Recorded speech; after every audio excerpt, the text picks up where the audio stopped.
And welcome everyone to Legends of Water. And it is the third Thursday of May. How time flies.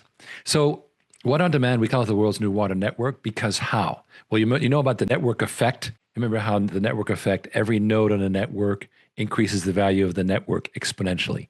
So, if we can create a network of water as a service sites and spread that, it will blow up and we will have a network effect and solve the water problem in the United States and ultimately worldwide. Now, what's the big breakthrough? Tax advantage investing. And by the way, I just saw in the big new beautiful bill that's being proposed, solar is losing its benefits. Oops. But water is completely set and we have the tax advantage investing. So we'll be competing with oil and gas, but maybe not with solar. But that's, politics, and we won't go there tonight. All right. So quickly, with some safe harbor statement, the usual disclaimer on Regulation D. We don't yet have a Regulation A up and running. We are in the reservation stage right now, but that should change very shortly, and I'm excited that we'll be launching that. Last Thursday, we announced that we are going into this. Water on Demand will now focus entirely on water fintech, eliminating competition with water companies. What we're saying is, if you compare it to cars, we're going to be a car financing company, not a car company. We just don't want to compete with our natural partners, right? So here's the, and I apologize, this is a font that's used on a site that is kind of hard to read, but let me just go ahead and get through it. The bottom line here is that, as you know, we announced the first water infrastructure project, which is tapping into the Opportuntiy Zone tax benefit. And we'll talk about that further. Now, we decided to go ahead and phase out what was at one time a very, very promising venture, but it kept being promising, which is fine. We were patient. But what we found that it tended to bias our decision-making. For example, Water on Demand goes all the way down to $150,000 systems. Well, if you're going to have a $100 million fund, you'd better have a few $1 million or even $10 million systems, right? You're not going to have 560 small systems. It's just not going to happen. The fallacy of the sunk investment, right? Well, this is what we're in, this is what we do, therefore we're going to do more of that. And it actually was an incorrect direction. The good news is that Dan Early remains our technical advisor. And furthermore, he's moving on to be a consultant, basically, and he will be a partner of ours in water as a service, water on demand going forward. That is, I think, a good outcome all around. And by the way, Progressive Water continues to do its amazing job. And it has its own special sauce, which is custom engineering, and that's perfectly fine. But trying to build a product line of water equipment with the incredibly low profit margins and the diversion of our attention just wasn't worth it. We could have spent 6 or 9 months selling the thing. We made a clean cut, and we think it's well worth it because time is of the essence. All right. So now the entire water business, with companies doing about 16% net profits, poof, we're no longer competitors. We're here only to help them. So again, you don't want to compete with your natural partners. Now, Ken here talks about the tax benefits, about the Opportuntiy Zone Fund, which we're going to talk to it further. We had it last month as well. We talked about that at length in April. And furthermore, we are well aware that the total funding gap for U.S. water infrastructure by 2033, less than a decade away, has now reached $1 trillion. Well, you know that the government's not going to come up with $1 trillion, not in this environment. The government wasn't paying for it before, and now it's going to pay for it even less. So we need a solution for the new times. And with that, it takes us to the podcast that a wonderful lady gave us, and we actually go into that in some detail. It's something that Americans take for granted. I know that I have certainly throughout my lifetime. We walk over to a faucet and out comes running water, or we pour ourselves a glass of water, we take a shower. We don't give really any thought to this. But perhaps we should, because the system is beginning to crumble. America's water infrastructure, the pipes, the treatment plants, the distribution systems, they're all aging. They're all getting older. They're underfunding. And this is leading to frequent water breaks and potential health risks. Today, I have with me Riggs Eckelberry, and he has developed innovative solutions to help businesses face rising water bills by tapping into new investment markets. Welcome to the show, Riggs. Carol, it's such a pleasure. Thank you for having me. Water is, as you said in the intro, taken for granted. We're told everything's fine, the water's fine.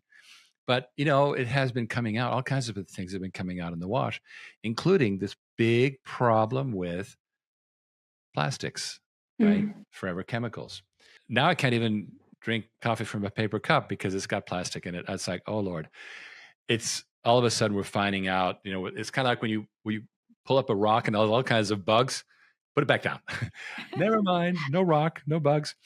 So we're starting to get into the fluoride and the plastics and forever chemicals, and all that is super important. But we have to step back to what's really going on first and foremost with getting clean water, right? The National Society of Civil Engineers has estimated that by just 2029, 4 years from now, we will need $435 billion every year to rebuild the central infrastructure.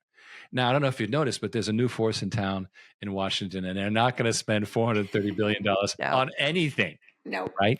So what's the solution? It's not going to happen.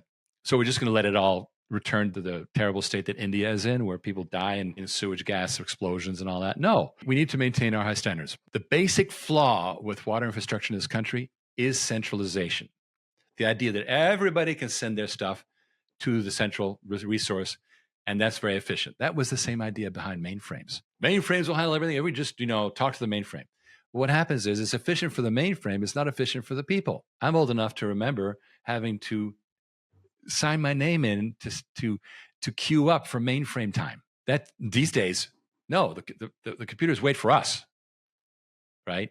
Is it efficient for the computer to just sit there all day while I'm not using it? Maybe, but it's my time that matters, right? And so we flipped it around in computing to where now, we have more power in this phone than we ever had in mainframes. And that's a good thing. Let's do the same thing in water, because all we got to do is let's not make the central utilities do all the work. Let them do the basic stuff. Number one, they need to continue to provide clean water. Why? Because every time we privatize clean water, some idiot takes advantages of it, and the water, there's disasters. It happened in the UK. It happened many times in the US. The minute some bright idea like, well, let's, let such and such a corporation handle all our clean water, and the clean water goes somewhere else. It's like, no. So number one, government needs to give us our clean water, number one. Number two, they need to handle the residential users, because they're so dispersed. And that's the basic audience is people, right? People need to be served with sanitation. We know for sure that at the beginning of the 20th century, sanitation was a huge factor in improving human health. So let's not go backwards. So how do we handle it? Government handles those things, but business needs to get off the grid immediately. Household waste is nothing. It's trivial. Sewage is sewage, but it's not Agent Orange. It's not really hard to clean. It doesn't have all the forever chemicals and stuff. So simplify the job for the utilities. Pull it off. It's already happening. Because why? Because the utilities are falling apart. They're saying, no, we can't handle it. They're telling breweries, they're telling factories, they're telling trailer parks, we can't handle your water. Go away, right?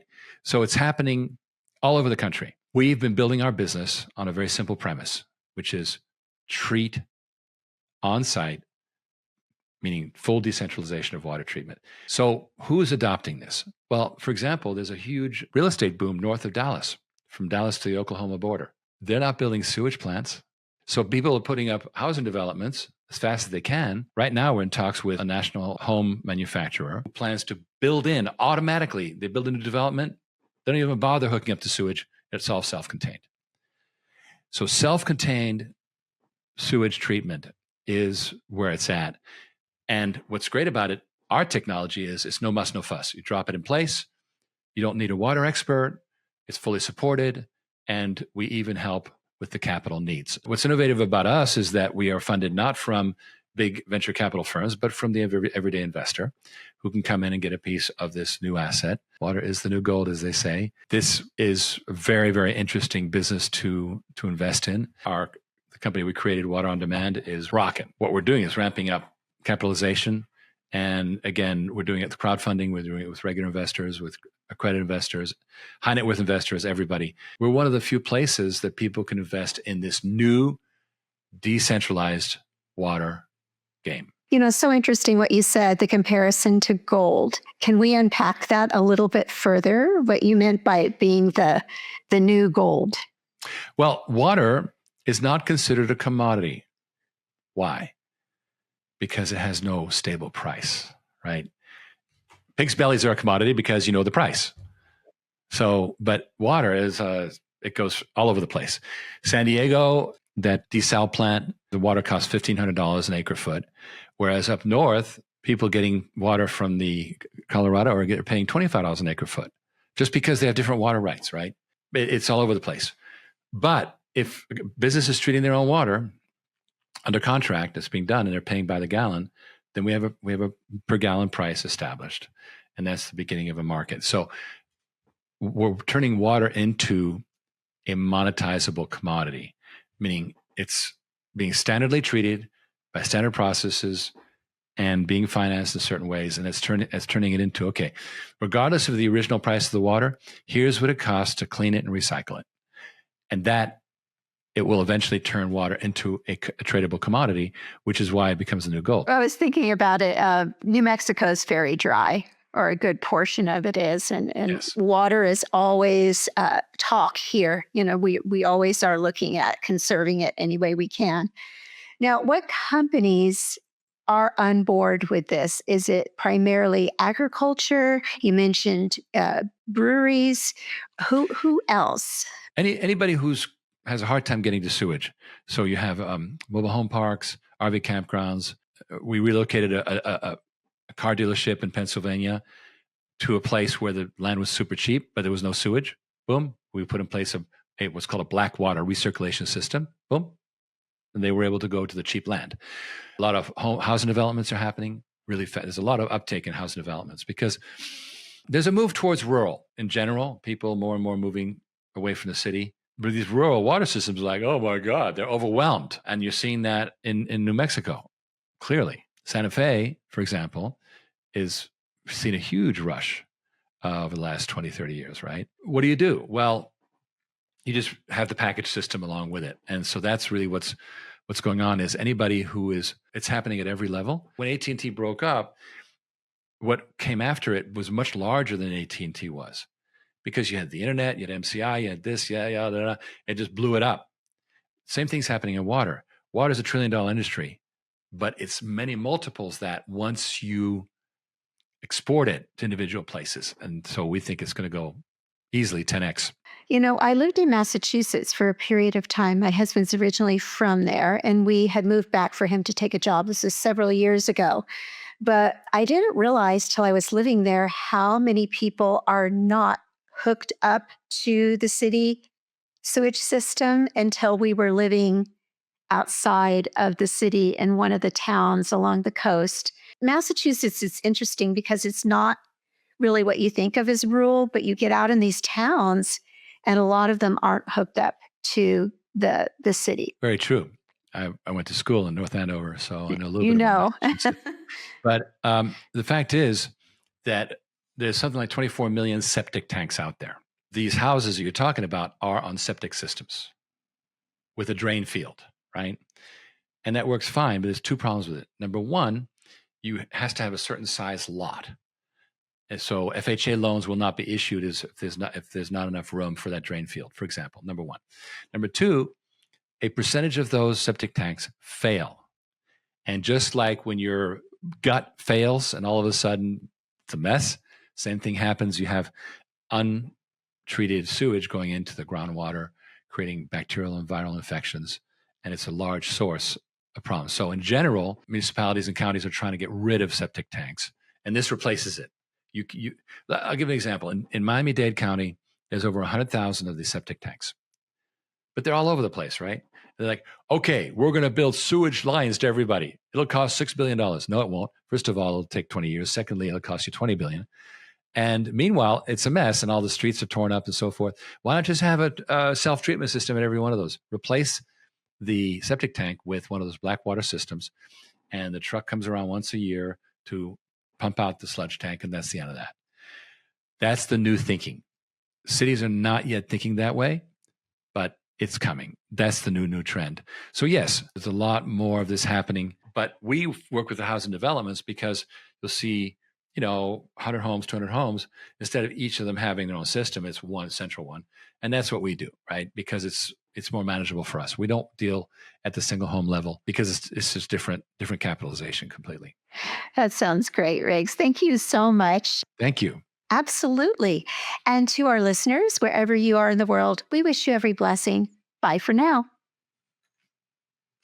Carol Covino is great. I really had fun with that podcast. We have more to come in the coming weeks. I've been doing a lot of coverage on water on demand. And now, of course, as this whole tax favored strategy moves ahead, we're going to have a whole lot of fun out on the airwaves. So stay tuned for that. Okay, so I'm very proud to let you know that Ken Berenger, the amazing Ken Berenger, is going to present the new Water on Demand deck. What I set out to do here was demonstrate to a new investor, to a new breed of investor, typically accredited investors like us, the common frustration is that we don't really get to be first. I looked at this opportunity to say to the investor, you're entering a company that I'm firmly convinced will provide the world's first water infrastructure fund exclusively for private investment.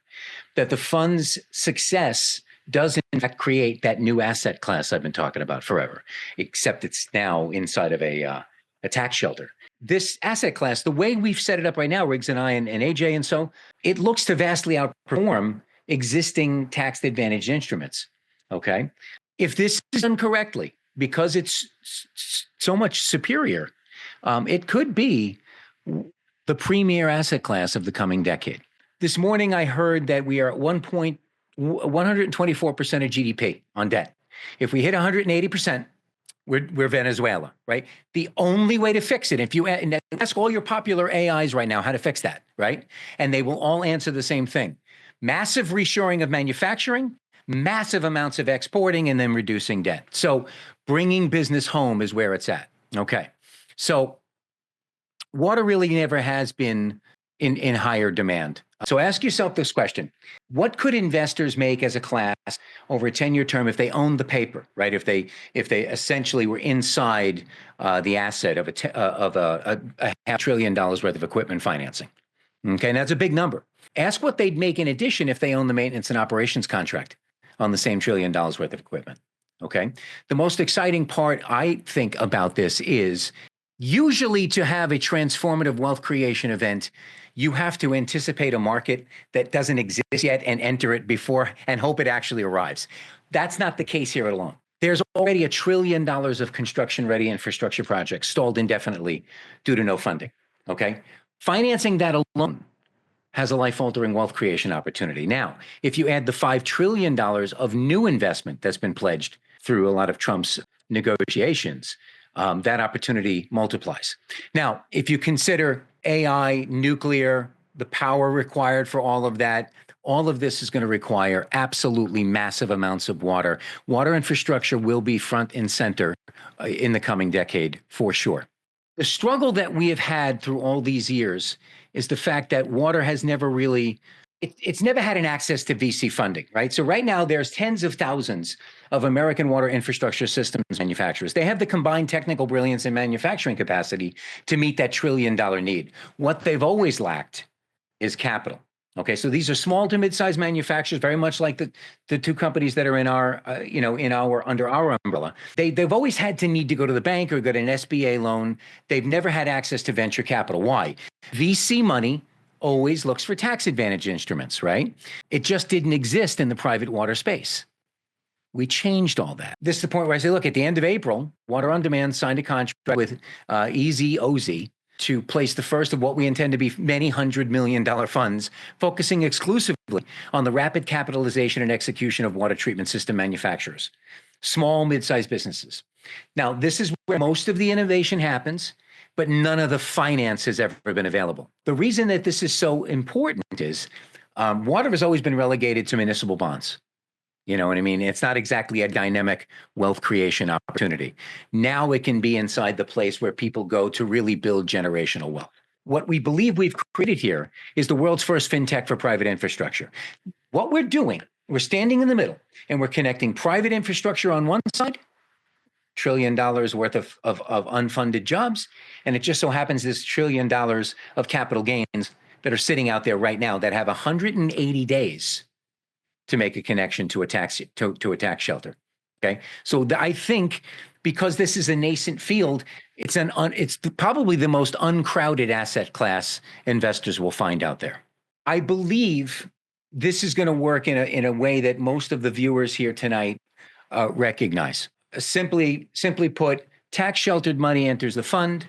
The fund essentially finances a project.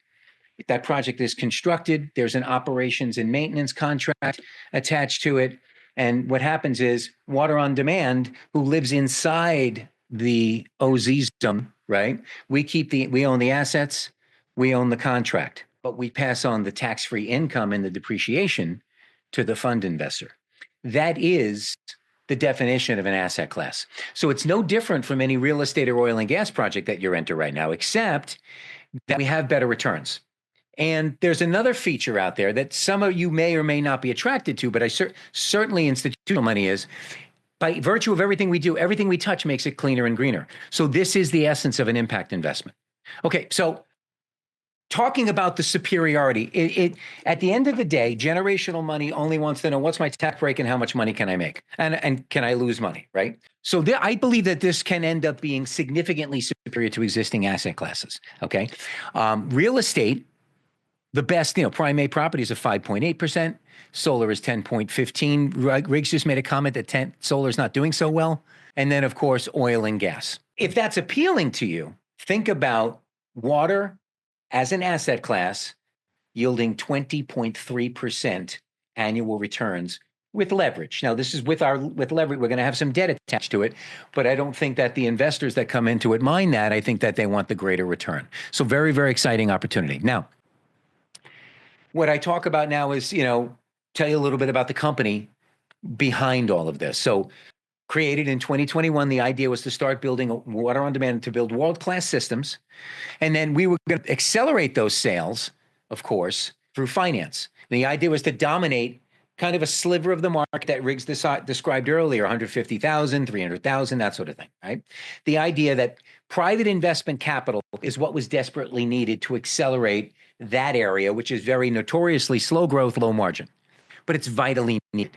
We realized very quickly, we started implementing this, as you guys have watched, we don't need to build the systems. The reality is we could never build enough of them to have an impact on the market anyway. Why not just finance everyone's systems? As Riggs said, stop competing. The technologies are all very similar. This way, you don't always have to build the best mousetrap. You go from a slow growth, low margin model to an incredibly rapid growth, very high margin model immediately. So we identified the bulge bracket as that $60 billion market.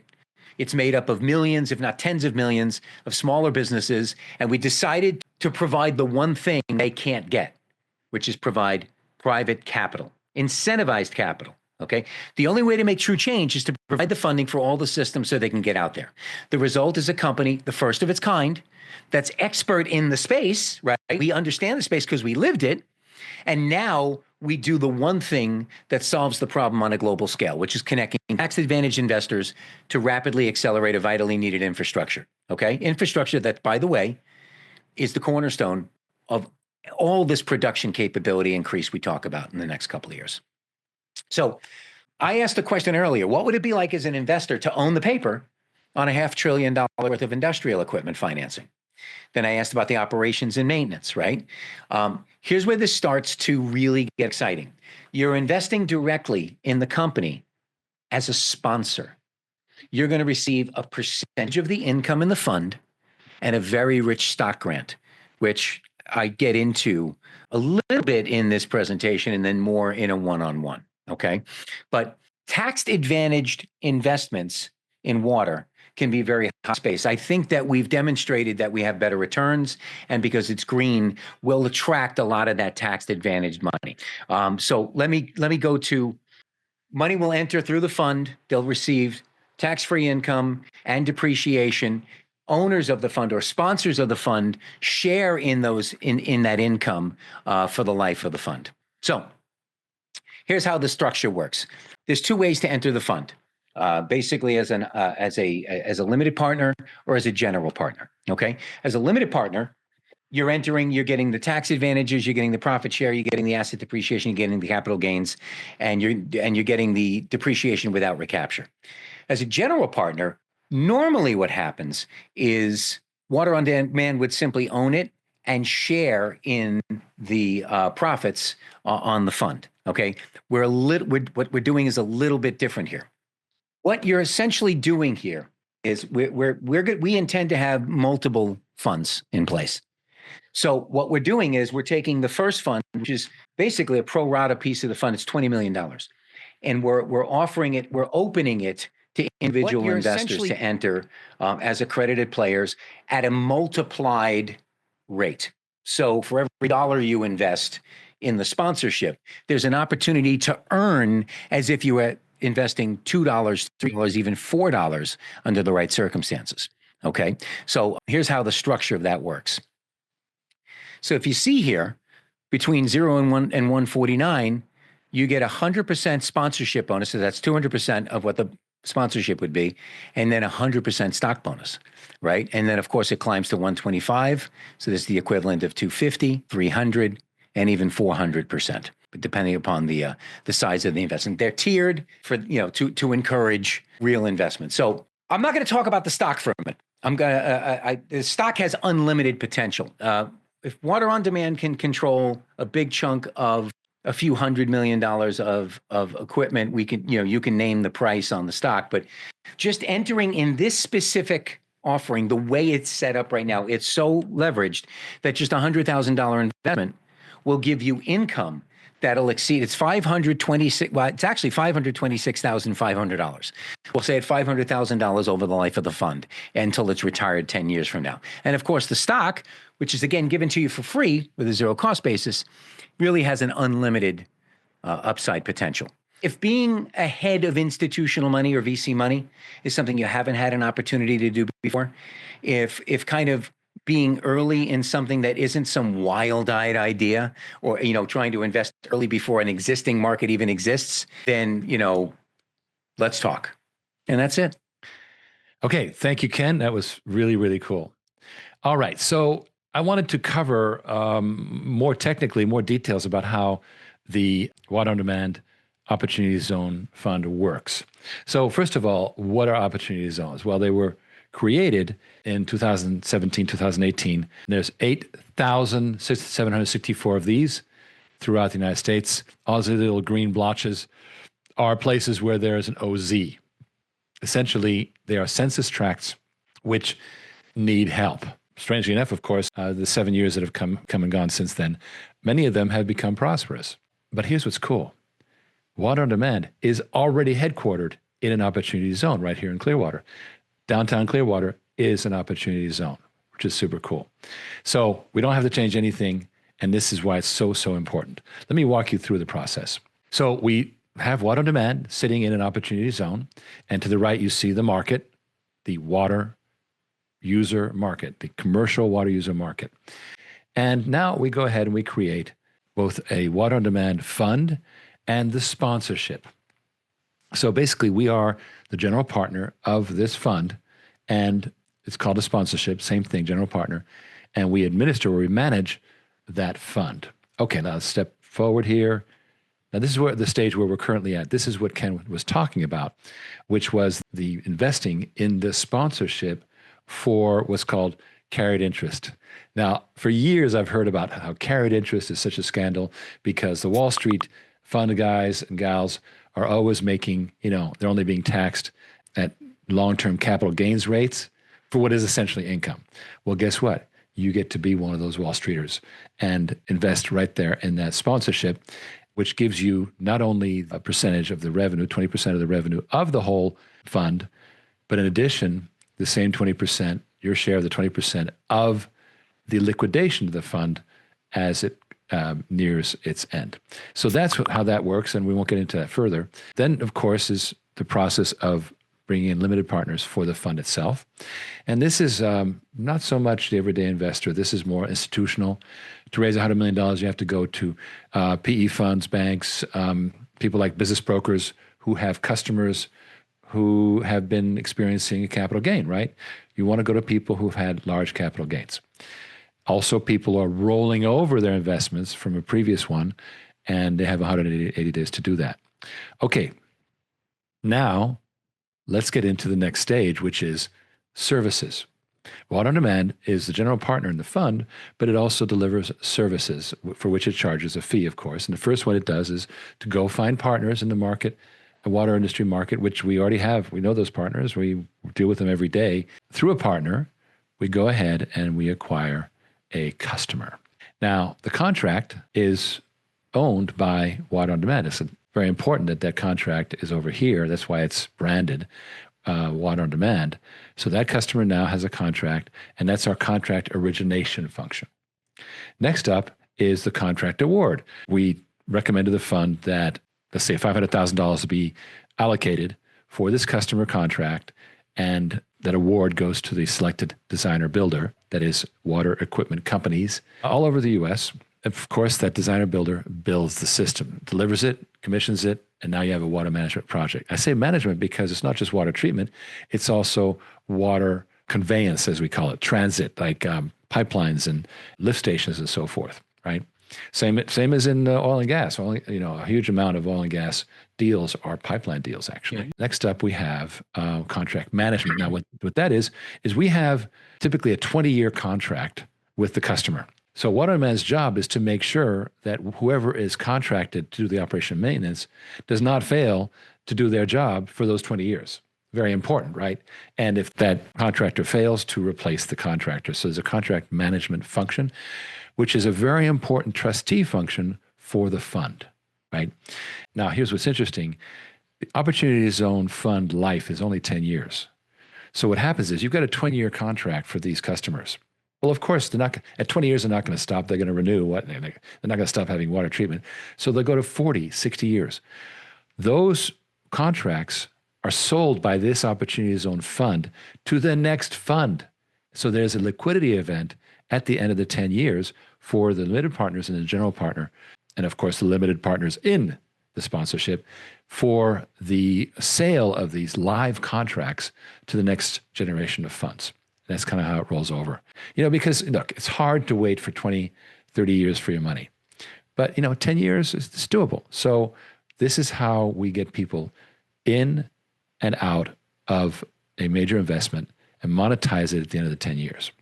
Of course, you see that little lightning. Well, that's, of course, the internet connecting to a database, and there's data that travels that generates payments. Now, where do those payments go?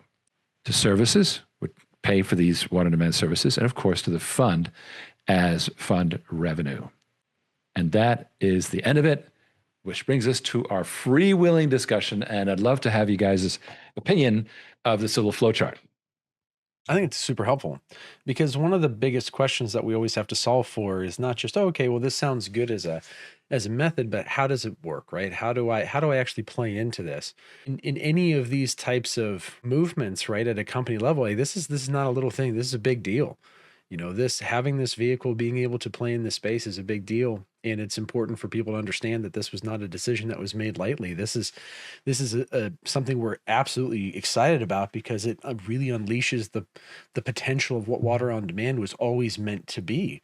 But it's something we've been cooking up for a long, long time, and now we can finally act on it. So it's a fantastic move, and I'm pumped.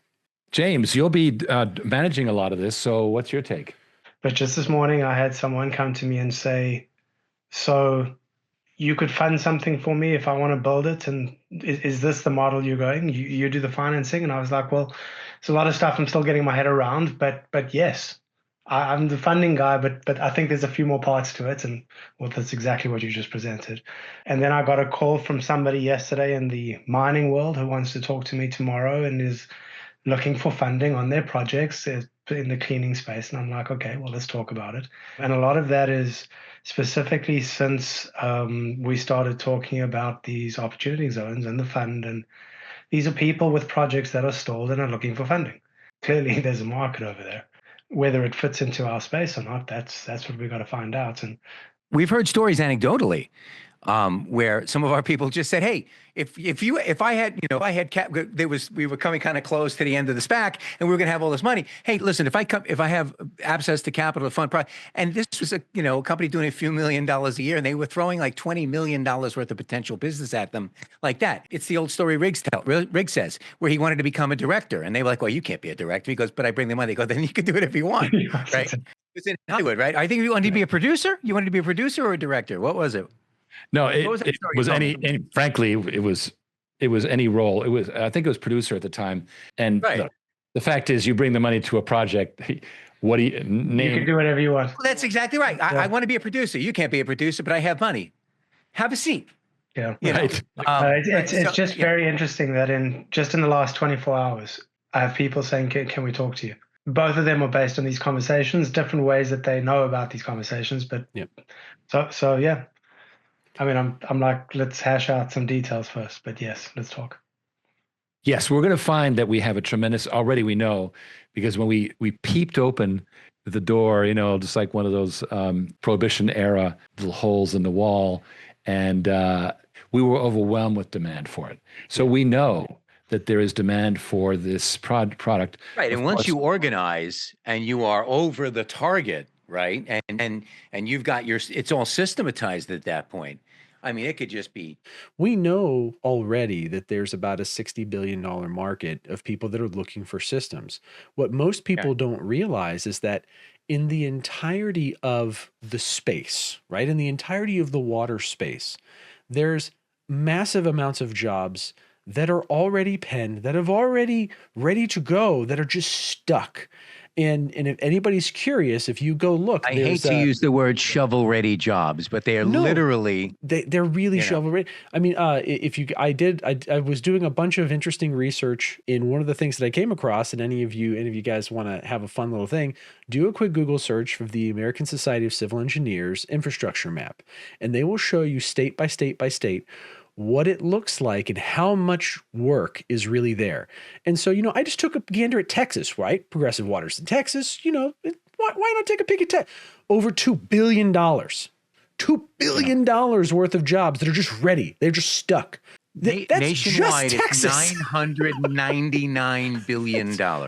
And I say that's a retail price. I got to say, go for the trillion. What the heck? There's a $1 billion markup, because when you're talking $1 trillion, what's $1 billion? Exactly. Right, but I mean, just in Texas, you're talking $1 billion here and $1 billion there. It starts to become a lot of money. But if you think about it, right? I mean, we're opening up a fund, and the first fund, right? You're talking about $100 million. It's like, okay, so there's 20 funds just in Texas. Right. There's 20 $100 million funds and just in Texas. We could literally set up the Texas fund, the Florida fund, the Massachusetts fund, So that's one of those things where it's like, when you talk about the potential, when you say unlimited potential of not just the funding the infrastructure, but also what water on demand becomes worth long term, right? It's mind-boggling, and it's not vapor. It's absolutely real. And those types of things are all fantastic, but I always come back to mission too, right? Part of the whole reason is water's just continuously neglected. There's all these problems that we understand. And now I don't have to look at them as problems anymore. I can start to tell people, look, I know that your tap works. I know your water works. I know you're not worried about it, but guess what? There's some gold in these hills, right? There's now incentive to participate in this sector that is so starved of capital, and it's awesome, right? This is the beginning of a gold rush in the water infrastructure space, and we are right here at the spearhead. I'm trying to contain the happiness, but like, this is really the thing that we've been wanting to do, and it can scale brilliantly. And we're really first. That's something you don't get to do very often. We originally created water on demand as a concept to solve a slow growth, low margin conundrum, right? Right. But at the end of the day, we went, but that should be the business. But then you had these wonderful business units. So let's support them. But then you realize you are limiting your scope of where, of the opportunity to a thousandth of what really exists.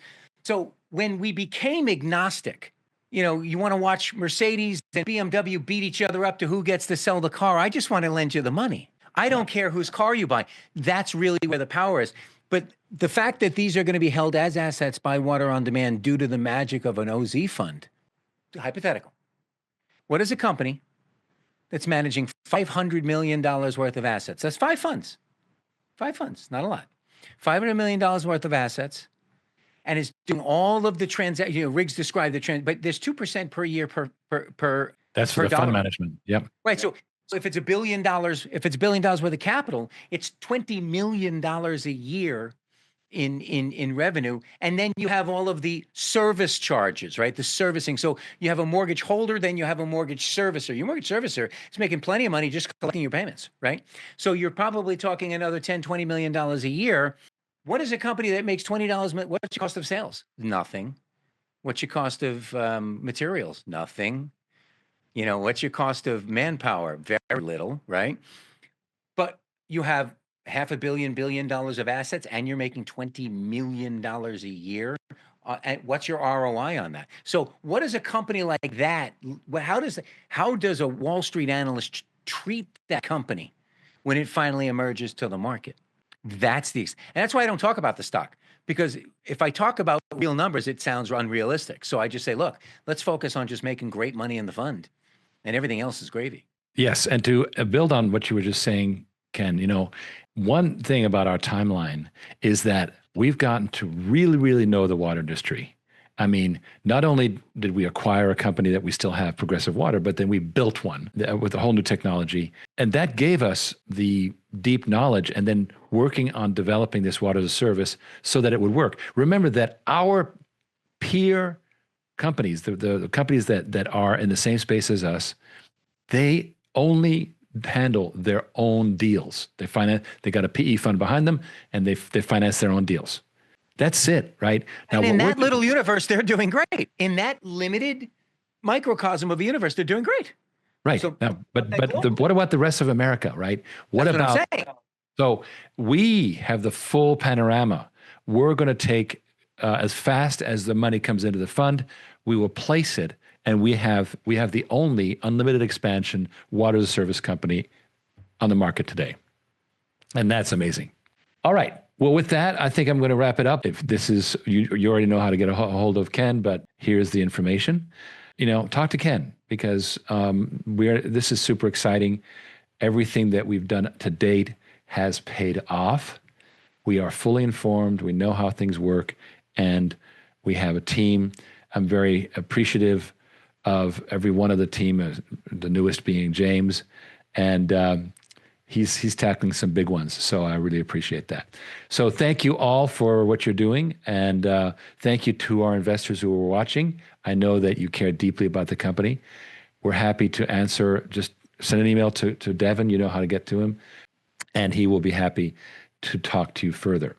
The best way to do it is just email invest@waterondemand.net. The email goes to Devin, and then he'll get you with Ken if you feel you want to talk to him as well. Well, that's where we are. Thank you very much. And I appreciate, more than you know, I appreciate your support as investors, and I love this team. We are going to change the face of water in America. How cool is that?